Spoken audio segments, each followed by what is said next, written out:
Hello everyone, তোমাদের সবাইকে স্বাগত মা স্টাডি ইউটিউব চ্যানেলে। তো কাল কিন্তু তোমাদের ভৌত বিজ্ঞান পরীক্ষা।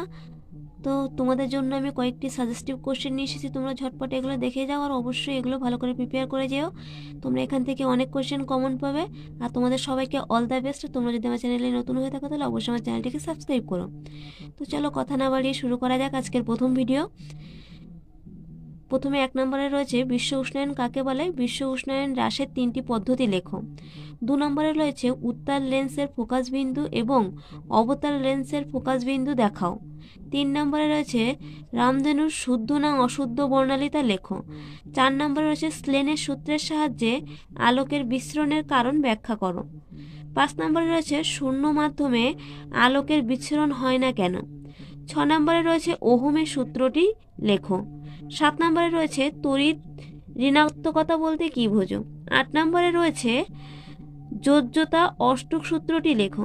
তো তোমরা যদি আমার চ্যানেলে নতুন হয়ে থাকো অবশ্যই আমার চ্যানেলটিকে সাবস্ক্রাইব এবং লাইক করতে ভুলো না এবং অবশ্যই কমেন্ট করে যেও তোমাদের পরীক্ষা কেমন হয়েছে বাকিগুলো।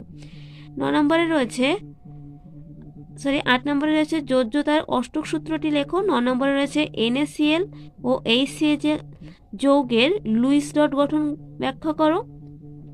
10 নম্বরে রয়েছে কোনো বস্তুর উপর সোনার প্রলেপ ও রূপোর প্রলেপ দিয়ে কি তড়িৎ বিশ্লেষ্য লাগবে, মানে দিতে কি তড়িৎ বিশ্লেষ্য লাগবে এবং ক্যাথোড ও অ্যানোড হিসেবে তুমি কি ব্যবহার করবে।